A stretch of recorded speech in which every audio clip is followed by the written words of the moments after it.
N'oubliez pas de soutenir et de vous abonner à la page Eco News Insight pour recevoir toutes les nouveautés. Lors de son intervention sur BFM Business le mercredi 21 février, une figure emblématique du cinéma a exprimé son scepticisme concernant l'intervention de Judith Godrèche prévue à la Nuit des Césars, où elle souhaite aborder les problématiques de discrimination et de respect dans le secteur. Cette situation continue de faire débat. Peu après avoir initié des démarches judiciaires contre Benoît Jacot et Jacques Doyon, Judith Godrèche prendra la parole le vendredi 23 février à l'Olympia lors de la 49e cérémonie des Césars.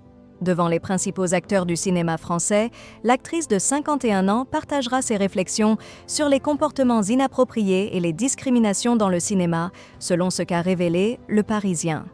Cette démarche ne fait pas l'unanimité, notamment auprès de Nicolas Seydoux. Lors de son passage sur BFM Business, le président de Gaumont a partagé ses réserves. Est-ce le moment opportun pour en discuter ? S'est-il interrogé, tout en reconnaissant que l'Académie des Césars a choisi de donner la parole à l'actrice. C'est leur décision, a-t-il ajouté. Cependant, ce n'aurait pas été mon choix. Le sujet évoqué par Judith Godrèche relève d'une autre instance que les Césars, juge le descendant de Geneviève Schlumberger. Bien qu'il affirme ne pas être informé des détails soulevés par l'actrice, nommée 3 fois au César au cours de sa carrière, il ne néglige pas les enjeux au sein du cinéma et insiste sur la nécessité d'une réprobation ferme. Touché par les enjeux de respect et d'intégrité au sein du 7e art, il appuie le mouvement qui vise à mettre en lumière ces problèmes et affirme l'importance d'en parler. Nicolas Seydoux a également commenté une autre question brûlante, celle concernant Gérard Depardieu.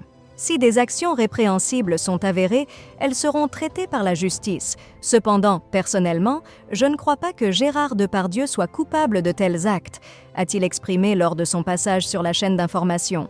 Il reconnaît néanmoins que Gérard Depardieu est connu pour ses déclarations audacieuses, ce qui est largement reconnu. Mais il prévient « Cela ne le rend pas coupable d'un crime.